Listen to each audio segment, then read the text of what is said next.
There's a report in the UK papers, I think it was last week, saying that the Aurora Borealis could be seen in southern England, and it could be seen in Greece and Texas. Is that unusual to be there? It'd be very unusual to be able to see it from the south of England. From Scotland, which is 700 miles north, that's not quite so unusual. But to see it we see in Canada, I mean, we get the Aurora Borealis coming across here. I don't know why. It seems to be more intense, but they really start to show it off when it gets down below the 40th parallel, right? You're down to New York City and stuff like that. They're looking at it in Chicago, you name it, into the States, the Aurora Borealis. I mean, where I live, it's quite common. You know, if you're not in a city or whatever, you can see it. If you follow any of the solar flares, right? Yeah. It's not unusual to see it. And we're quite a bit farther south than you are. Yes, we're about 50 degrees south in London. 51. Yeah, we're about 42 here. Yeah. So if you can see it, then we can see it. That would indicate that there is quite a lot of sun activity producing it. Sometimes there's 2 and 3 a day, and it takes weeks for the Van Allen belts to settle back down after a single event. And that's their job, is to protect Earth from that sort of radiation. And they do quite a good job. But beyond the Van Allen belt, so what, they're 600 miles up to 20,000 miles out. Beyond that, you got radiation all the way to the moon.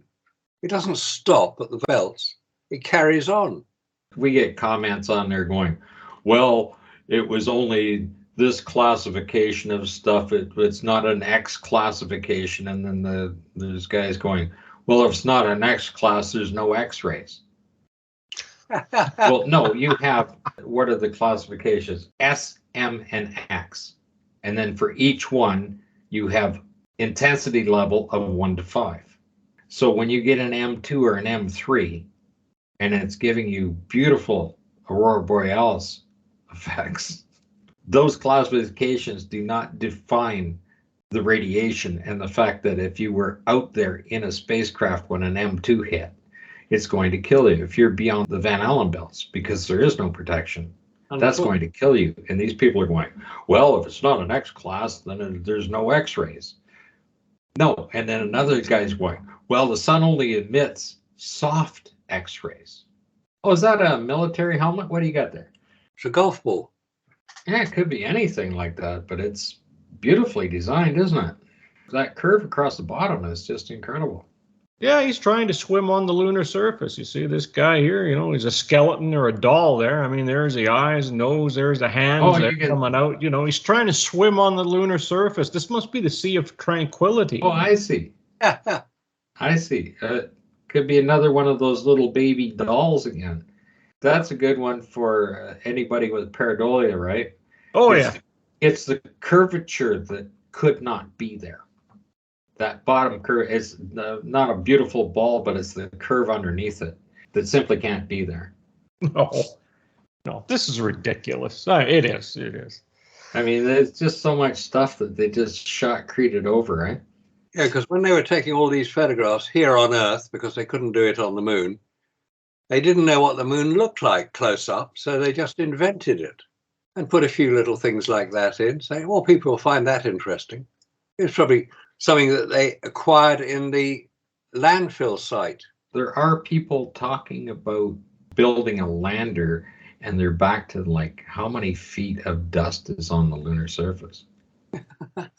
One guy sitting there going, well, if there's 50 feet of dust, this thing's just going to be enveloped. Like, it doesn't matter what you're putting down for a rocket engine or anything else.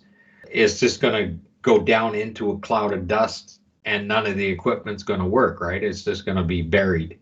When they're talking like that, then what actually has landed on the moon?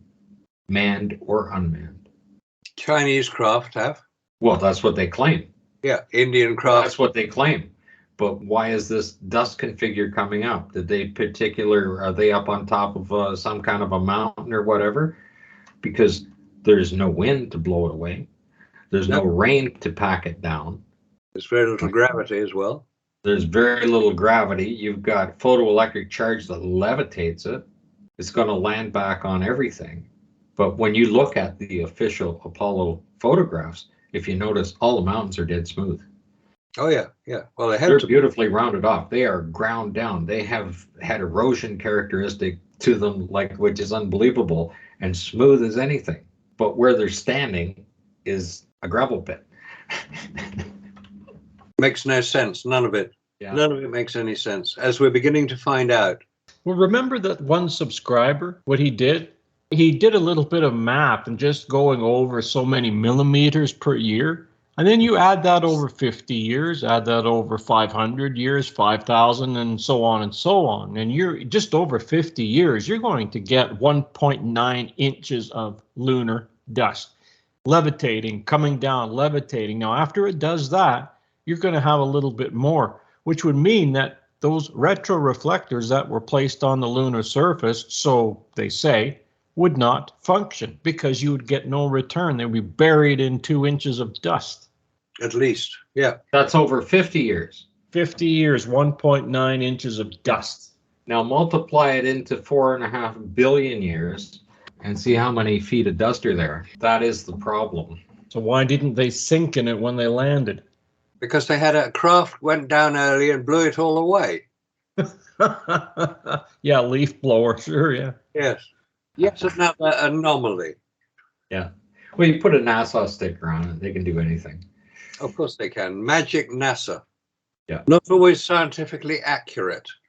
Yeah. But anyway, just to get a little bit off topic, I just tripped across a website. In my recommended, there was a website. All it does is it has a big hydraulic press.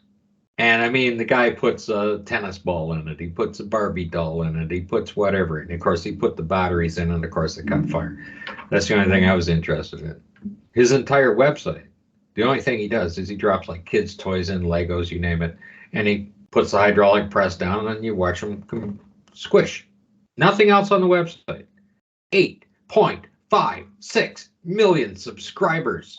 Okay? If you want to see the intelligence of the planet, because if you're going to sit there and subscribe to that and watch people squish a Barbie doll with a hydraulic press, if that's where your brain's at, your brain cells have degraded down to absolutely zero.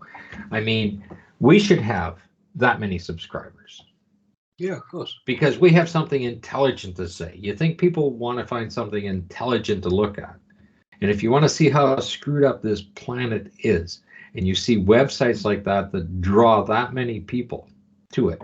But that's all the website does. It's just a hydraulic press. He puts it on and it squishes something.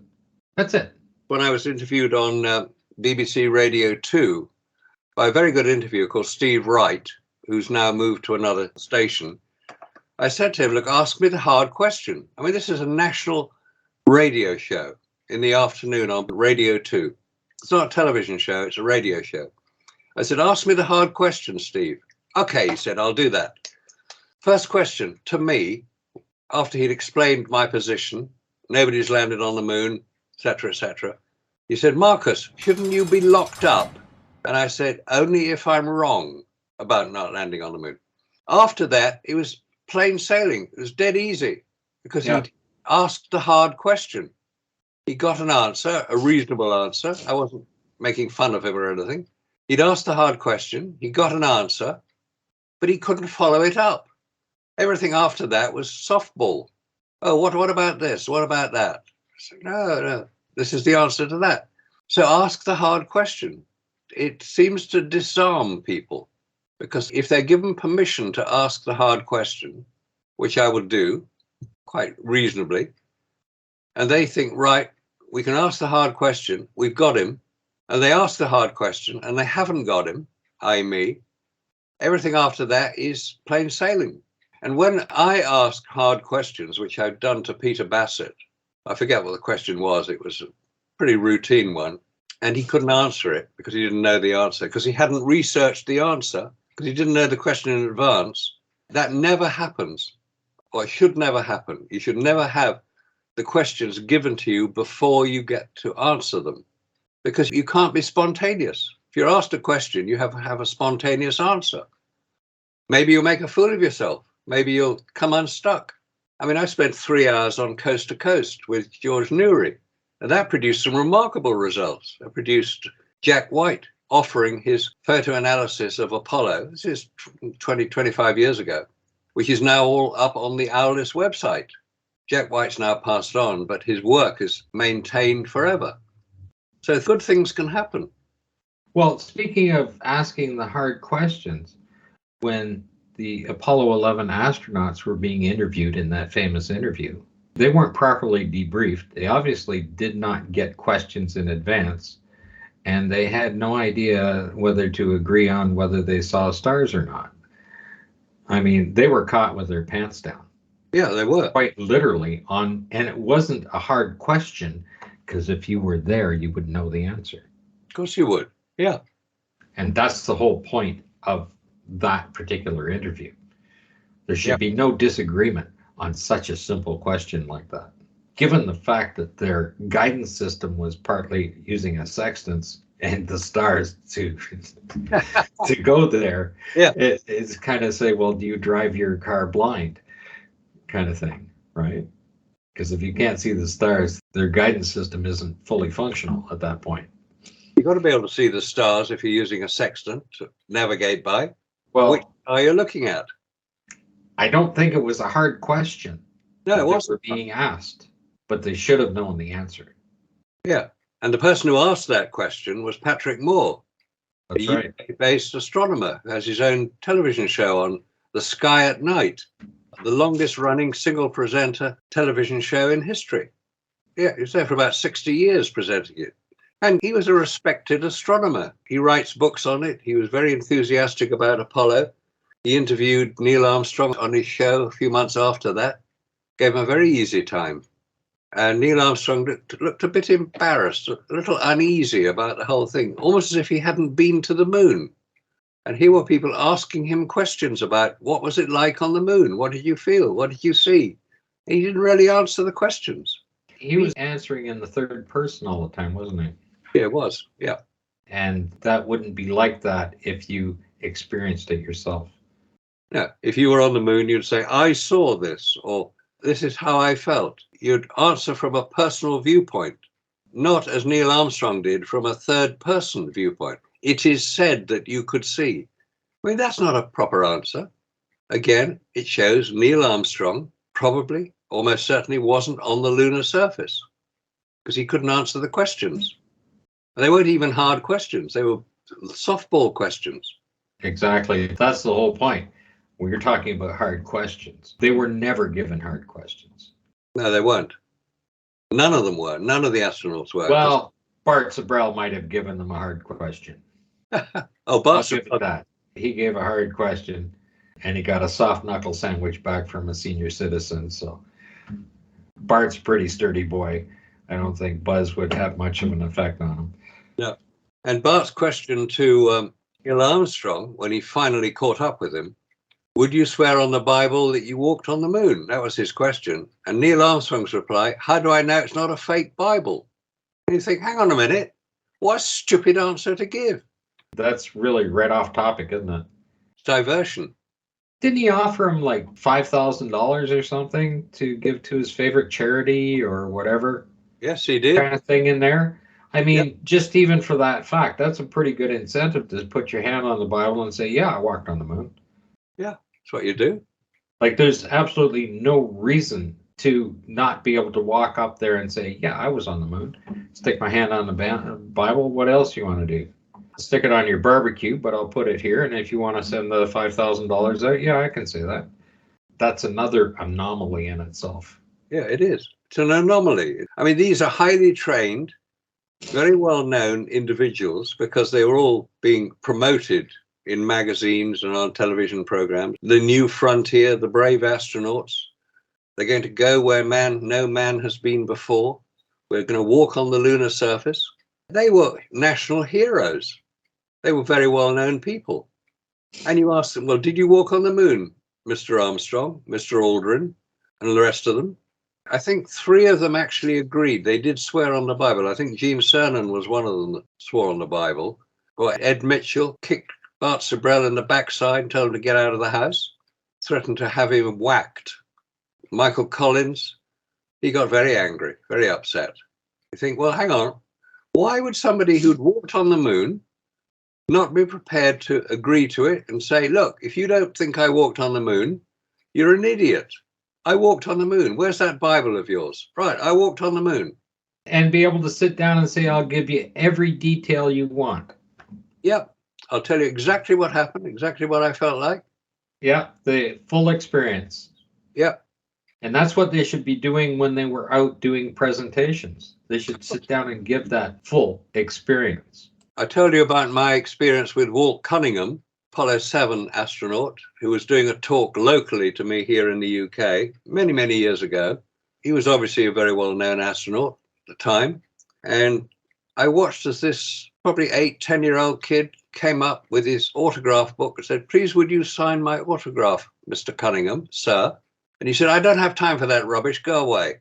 The kid burst into tears, obviously. This is not what you'd expect from somebody who paid money to listen to him talk. The kid's father, who was with him, was so embarrassed about it that he just left the room with his kid. I mean, that is not what you expect from somebody who is a public figure. You do not insult a 10-year-old kid. If he asks for your autograph, which is quite an honor, or it should be, but it's 10 years old or 20 years old, doesn't matter how old you are, you say, of course, I'll sign your picture, or I'll sign my picture, or I'll sign your autograph book. And on a 10-year-old, it'd leave a lasting, very lifetime impression. Yeah, it would. I was just behind him, quite coincidentally. I wasn't there deliberately. I just happened to see this particular event, and I thought, what an unpleasant man to do that to a kid. Do it to me, who's 2 inches taller than him and probably a bit heavier. That's fine, I can take it. But a 10-year-old kid, forget it. That's not what you expect. I was actually very shocked on behalf of the kid, and also shocked at the insult that we were watching. And then tell them what Stray Dog came up with. I sent him a little link on moon tourism, because the reason why we're not going to the moon at this particular time is they're afraid of the tourism will destroy the artifacts on the moon, because they're a national treasure. Of course. And they don't want to have these disturbed. And that's why nobody's going to the moon. Well, right? Except for the Chinese and the Indians. Well, I mean, manned. They don't want it to become a tourist trap. Tourist trap? And they expect us to believe it. I just would like to read what Stray Dog said. He said, okay. I found this question and answer on Google very interesting. Why can't we go back to the moon? The challenges beyond politics include problematic regolith and eye-popping temperature fluctuations. The political tug-of-war over NASA's mission and budget isn't the only reason people have returned to the moon. The moon is also a 4.5 billion-year-old death trap for humans and must not be trifled with or underestimated. Its surface is littered with craters and boulders that threaten safe landings. Now, very interesting. Yet all of the Apollo photos show not even one LM leg ever landing on a rock or fell into a tiny little crater. Nothing. Those Apollo astronauts really were so lucky. Yeah, or never mind the amount of dust that they could incur, right? This particular photograph, and this is from Apollo 15, and this is Irwin. Irwin, as a matter of fact, was the very first astronaut to die. He was only 61 years old when he died. He was supposed to be about to meet with Bill Casing. Yeah, it's unusual. I didn't look up the circumstances of his death, but anyway, here's this one photograph, and you can see he's completely covered in nonsense here. And you come up, and then what kind of horseplay were they doing for them to get covered in this stuff? And this is his watch. There's no guts left in it at all. It's just the outer ring. You can't really say it's a dummy watch or anything else because you can't. Guts are completely missing out of it. You can see where the stem was. There's a stem there and a stem there on the Omega watch, right? Well, maybe he broke it. Yeah, but I challenged NASA to come up with a PDF file to address this very critical situation, because let's give the fact that all of your environmental stuff on that suit is on a timer. It's limited to the amount of time you can use it. And if you don't have your watch, if you don't know what time of day it is, That's a very critical piece of equipment to have a watch on you. Because if you lose communications with Houston, if your partner is no longer alive and you're out there on yourself, let's say you're out in this rover and it breaks down, you need to know how much time you've got to get back to the LEM. You need to have that watch. It's a critical piece. There's no documentation showing how this watch is broken at this current time. I'm waiting for NASA to update its files. I want to hear the story. I want an entire PDF from NASA on it. It's not in the transcript. And how this guy got in this particular situation, never mind the horseplay. This is the one that so-called had the orange juice spilled on the... Oh, yeah, yeah. Like when you look at the entire picture there. But that's Irwin right there in that shot there. I mean, they must have just been horsing around out there on the set to get covered in dirt like this. Two guys wrestling or whatever, and to wreck his watch. There's no other explanation. Is this what you're talking about? I just want to show you something here. This is interesting because there it is right there. There's the shell. Yeah, they're starting to advertise it again now, getting in with the moon landing stuff. Presumably they're going to send the same watches up there. That actually, the three stems coming out in different spots. The one he has them offset. So this is the one he's wearing right here. For $245,000 they're selling it for? Yeah. Oh my God. I wonder if they're going to get refunds on those when they find out it wasn't on the moon. That's my question. I've been asking that for the last 2 years. Why would they clean the lunar dust off of it? For $245,000, I'd want to have some moon dust on it, wouldn't you? And the guy comes up and he says, fine, I'll take a dozen. Yeah, it doesn't cost much money nowadays to get moon dust. $30 a kilo. How do you know it's not moon dust? Because it's made here on Earth. It has a label on it that says moon dust. That's why. Yeah, it's got to have the label moon dust. You got a moon rock that says moon rock, right? Yeah, I've got a moon rock. Yeah. It's been around for a while. Nobody's come to claim it yet. NASA haven't visited me to get it back because no member of the public is supposed to have a piece of moon rock. It's government property. So have I stolen government property? If you're sitting there claiming that you have a moon rock, they should come and visit you and verify whether it's a real moon rock or it's just something that you're holding up that looks like a moon rock. Oh, it's a piece of moon rock. I'll get it. Here we are countering BS with BS. Yeah, piece of moon rock. That's a beautiful piece. Isn't it? It's a lovely piece of moon rock. Just what you'd expect it to be. Piece of breccia. It's got other bits in it. What you should do is put it in a display case mounted on one of their little pedestals, you know, that they pin them in on, that they have on their display. Yep. That's how you should set that up. Put it in a glass case. Oh, I'll put it in a moon rock across the bottom of it and keep it there. Obviously, it's contaminated now because I've touched it. Yeah. But you can take my DNA off it and see what else is there. Maybe it'll be Jim Irwin's DNA. Who knows? If you give it a squeeze, does water squirt out of it? No, it doesn't. No, I've tried that. I've actually put it in water so I could find out the volume of it. The amount of water that they claim is on the moon, I mean, it almost turns into a giant sponge. Like they should advertise it with Mr. Clean or something, you know, we can clean you up. Then we don't have to worry about the moon dust anymore if there's that much water around. Exactly. Good point. Tamp the moon dust down with water. You've got plenty of water on the moon, guys, you know. Oh, something I want to say. All the comments we get on the channel under Robert's great videos, anybody who doesn't agree with me or agree with us, you have an open invitation to appear with us on Skype to discuss it. We're not frightened. So why don't you just come along, contact Robert, contact Scott, contact me. It's very easy to do it. You have an open invitation to discuss these things on Skype. You have to show your face. You have to have your name, because that's what we do. And do a presentation. Exactly. Good thinking. Don't just sit there and call us liars and everything else. Do a presentation. What you need to prepare is from launch to splashdown and show that every piece of equipment worked flawlessly throughout the entire mission. That's all you have to do to prove that that happened. Yeah. And by the way, the comments you were just talking about, let's just have a close look at these comments that this guy was posting here before I had to kick him off.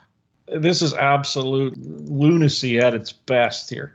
I want to read some of this stuff. Now, first of all, his name is Trev. That's what he goes by. Now, the first one he puts up is, I would debate the Apollo detectives for free anytime.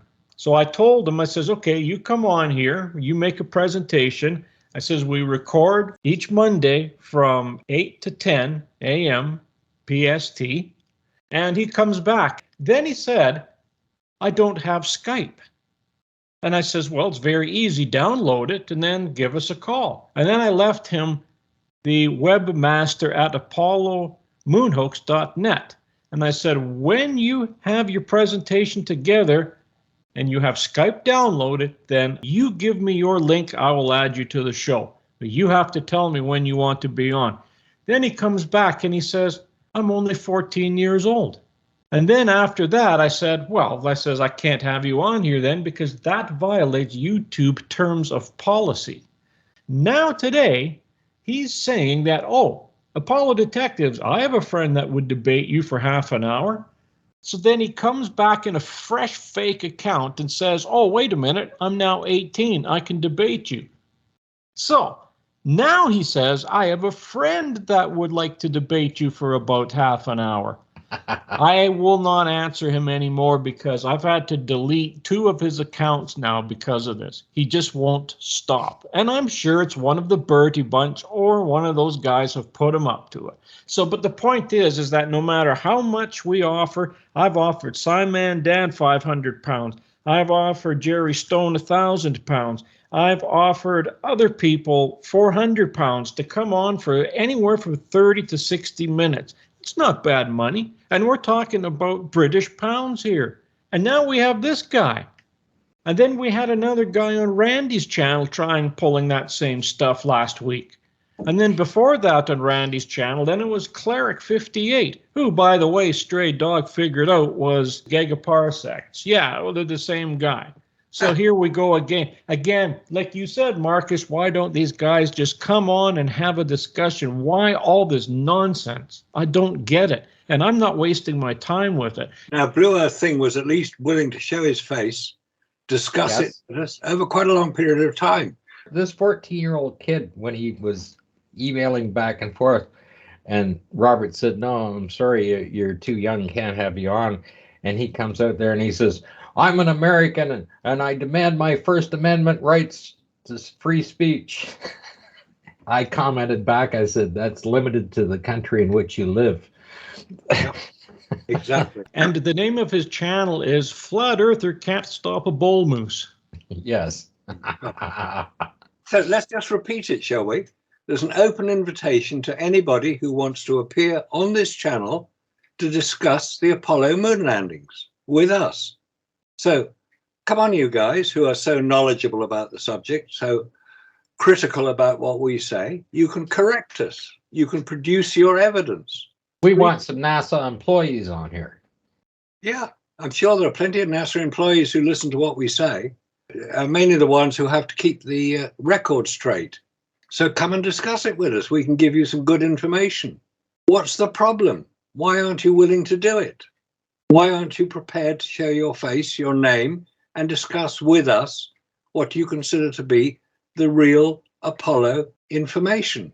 I'd like to hear somebody come on from NASA that had worked with Rocketdyne during that time period, or even working with the current rockets on there, and get some information on why NASA went over to using the 180 rocket or whatever that they were using for a good number of years, and even Elon Musk was using it as well, right? That's and then right. They lost their contracts with that. But those rockets, they're only 10% of what an F1 engine was claimed to have developed for thrust. And even the best technology today is only 1/3 of an F1 engine. And of course, that is now a claim number as well. We need the information to see if it really works. You know.